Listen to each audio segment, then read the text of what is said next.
Hey there ladies and gents, it's Polydueces here, and today I'm playing Gangplank. This is a melee carry champion, and let's go over his abilities like always. His first passive ability is Grog-Soaked Blade.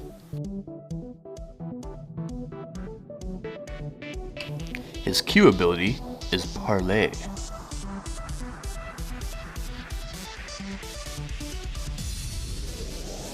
His W ability is Remove Scurvy.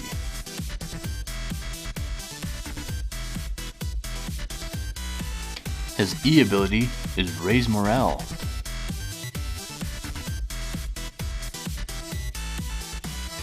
And his R ability is Cannon Barrage. That's his ultimate.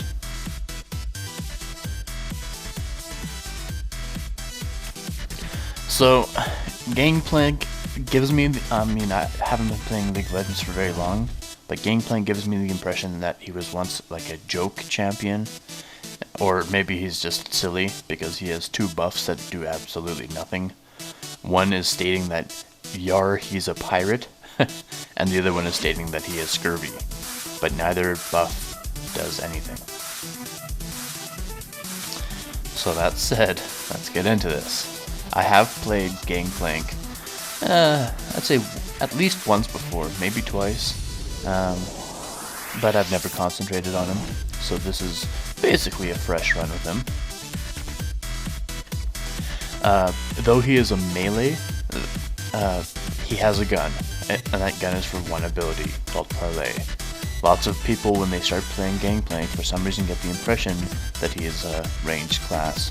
He is not. He is melee. Which makes a huge difference in your deciding factor, because some people just absolutely hate playing a melee character.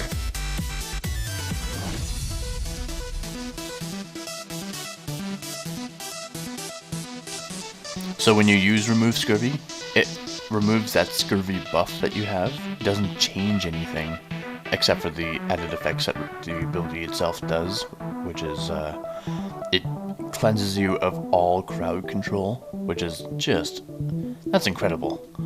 And it heals you for a very slight amount.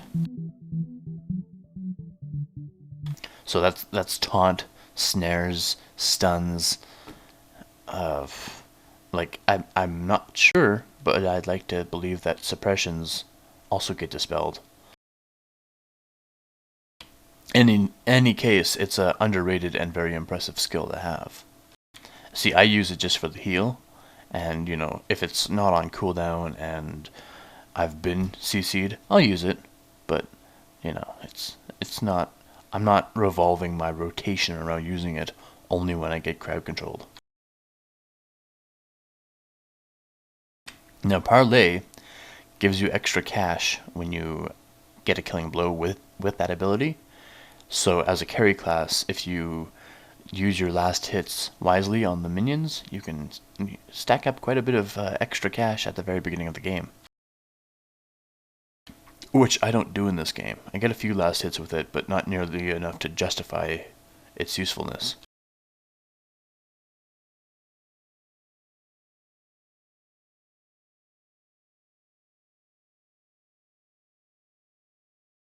So I don't do superb with him, in my opinion. I do die a few times, I think, but I have seen people play him before, and I chose to go with my Tryndamere-esque build, which is attack speed, movement speed, crit, damage, that whole thing. As a carry class, I think it's nice to be able to have high mobility. And because Gangplank isn't really prized on his abilities damage, I just give him a high physical damage, so his like strict melee strikes can, you know, do the job. So in my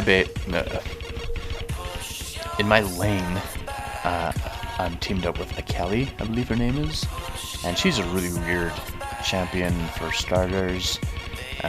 Just her playstyle. Not the champion, the person who plays her. She's not kill stealing from me, but she gets every single killing blow whenever me and her are involved in killing a champion. They're just quite frustrating. I believe she's an assassin type class, but she's quite as skilled. Maybe she's just lucky with those killing strikes at the beginning. That's what gets her. But she's basically the carry for a little while there, and she's constantly helping the other lanes, which I need to get into doing that a bit more of. I do help with Warwick when I play him, and you will see a video of him eventually, but not quite yet. I need to get slightly better with him. But yeah, I want that to be my showcasing video of sheer talent and skill, which it probably won't be. Yeah, so Gangplank's ultimate is an unlimited range ability. So you can literally use it across the map, and what it does for you is it creates this massive area of effect where cannonballs just come crashing down.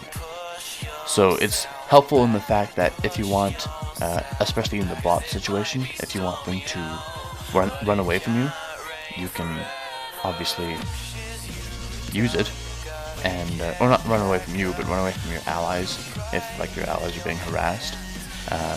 Human players often don't realize how little damage it does, and so when it lands, even if they're at full health, they'll try to run out of it. It buys you some time. Some people are smart and just stand in it, which is the smartest thing to do, because the cannonballs that strike within the barrage area don't do very much damage for starters, and they have horrible accuracy. So even if you cast it on a single champion, there's a good chance, well, not a good chance, there's a chance that none of the cannonballs will hit the champion that you're aiming for. So that's a huge deciding factor in using that ability. Don't, like, if a hero or a champion runs out of range to teleport back to home base and you know where he's standing, yeah, sure, you can use it to interrupt him, because as soon as he gets hit by it, it'll cancel the cast. But I don't know, it's just I'm not sure about it. Maybe I don't know how to utilize it properly, but whatever. So I chose Ignite with him because he's a carry class, and I wanted to get some kills early on so I can get carried earlier and have lots of money, which I can't complain. I did pretty decent as far as getting carried here, and I think near the end I am quite an asset to my team.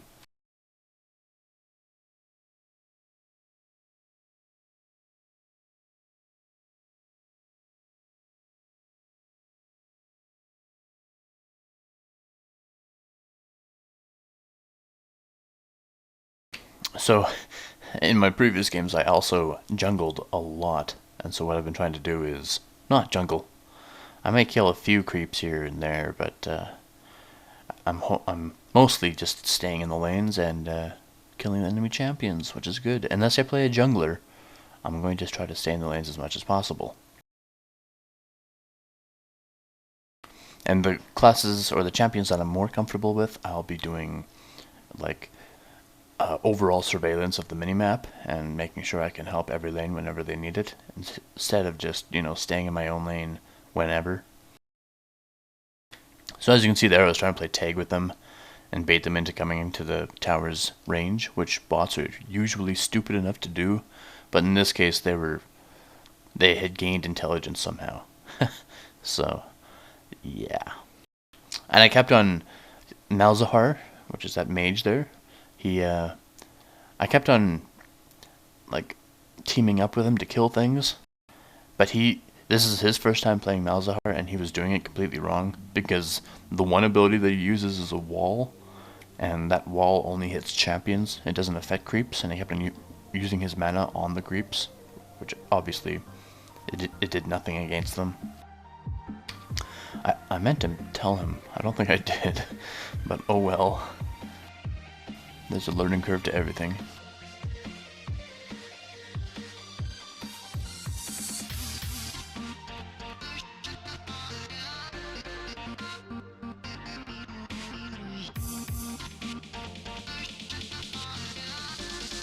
So I did speed this game up because it went long. Because we didn't really struggle in this match. As you can see there, we have a 4-to-1 kill ratio to deaths, and like, none of us are really struggling to kill any of these champions. The only factor here is, of course, we're just not being very aggressive. And I gotta start facing a few more human players, because I'm getting coddled and, you know, spoiled by these bots who don't chase you to the ends of the earth to kill you.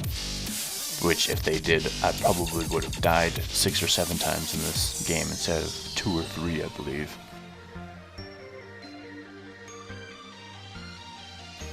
And the difference with the player versus player or player versus bot is the bot match has a limited amount of minutes per day where you can earn influence points, but the PvP, you could play that all day long and continually earn influence points. So of course the difference is you can play the computer for, I think it's like 130 minutes or something like that, and then after that time you don't get any reward whatsoever from doing the bot matches, which you know, encourages players to go and play the other players, which you might be intimidated by because, you know, naturally you think to yourself, man, all those players must be like really skilled, and chances are you're going to come across a few players that are, you know, level 30 and know what they're doing. But there's other players who ignore the bot matches altogether and just go right into human playing, and let me tell you, they're not very good. These bot matches, although they're coddling in the fact that they don't chase you to the ends of the earth, there's plenty of factors in the bot matches that you learn your class for one thing and give you lots of experience on this map.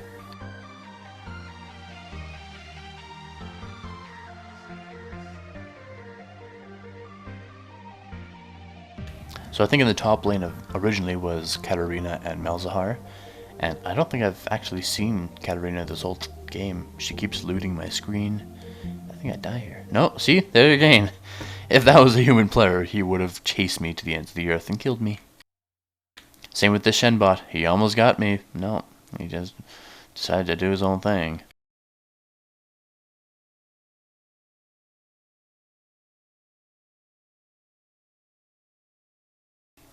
So I like Gangplank. He's a very easy character to play.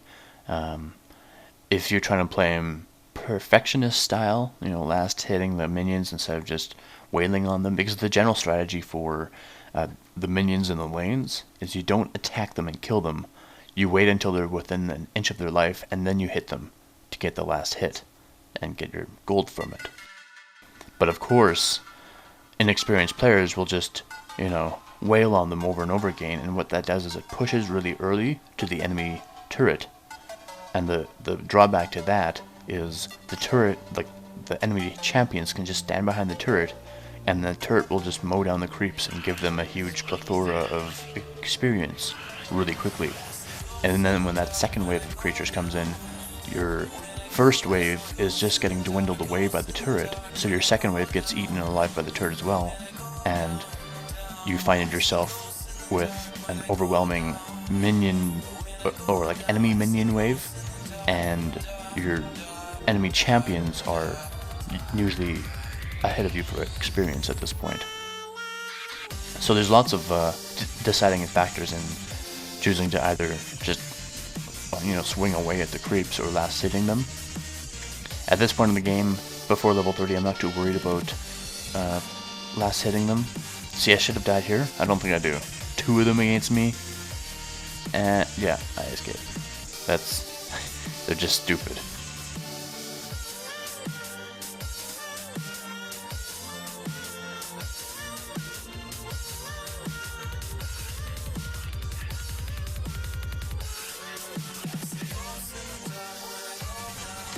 So at this point in the game, I'm pretty happy with myself. I'm getting a fair few amount of kills, and I have only died once, so I'm happy with that. The only thing is, I start to get quite cocky later on, I believe. Maybe I don't.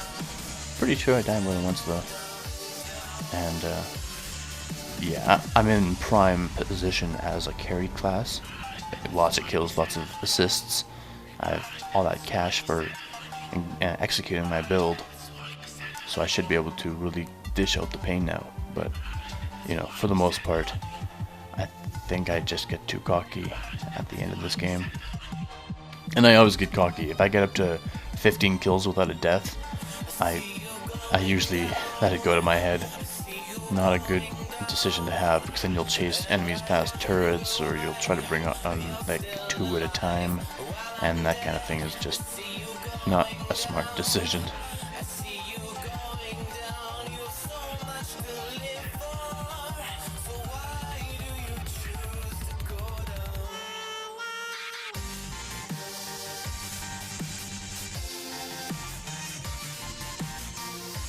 Ooh, there's Katarina. I saw her. Yay.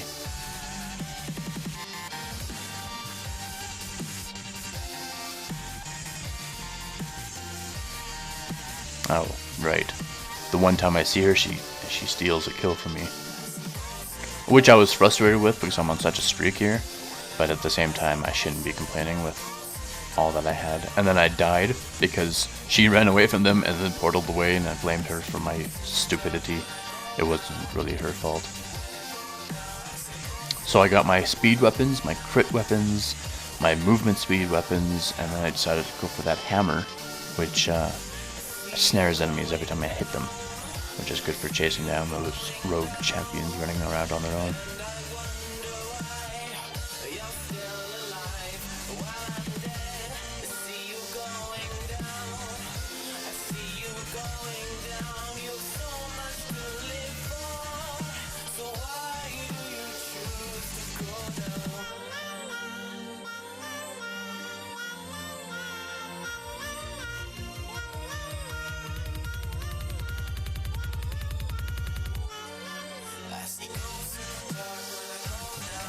And see, Malzahar is a ranged mage, but he has an ability that, if you build him properly, he just tears through those creeps like they're nothing.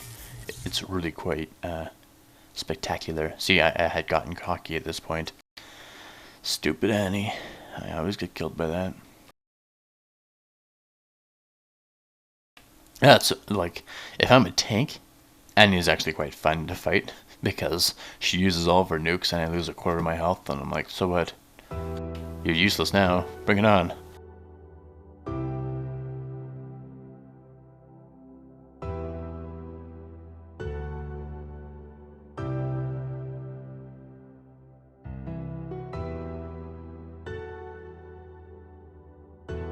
Gangplank is not a tank though. You'll see as I hit these these champions, it sort of reminds me of Tryndamere, because I just take massive dents out of their health. But at the same time, I'm also thinking that I can survive anything, which I cannot. And I only have 12% lifesteal at this point. I can't really... It's not smart to assume that I can do anything.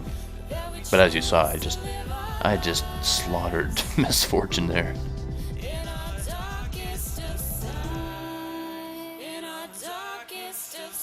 So generally, especially in human games, if you see one of the enemy towers get that golden bubble around them, it means that a player has used their Fortify ability, which makes all the turrets on the map on their team invulnerable. It makes them attack twice as fast, and I'm pretty sure it makes them more powerful. I'm not precisely sure about that one. But basically what this means is you run away from the turret. On a bot match, it's not very important, but it's a good habit to pick up. Because on a bot match, they just do it to save the tower. On a human match, they'll use it to save the tower and buy that time for them to get there. I'm getting kind of frustrated at this point, but yeah. As long as we won, I think it's okay.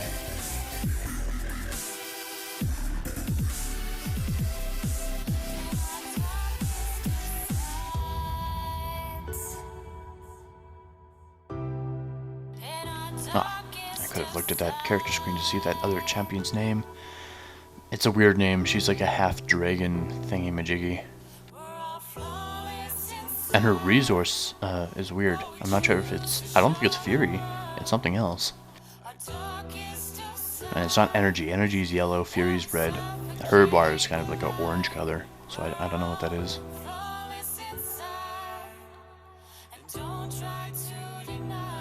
And I'm also going to be doing a Vladimir video, and his resource system is health. Yeah, it's a different system there. And that's an interesting one to go through. Especially since I like to tank, I like to survive, and to have a champion whose abilities are based around hurting yourself, it's a weird feeling. Anyway, I hope you got a little sense of what Gangplank is available, or, you know, capable of. And I hope you enjoyed this video. I believe I included the victory screen here. Yeah, so more videos to come.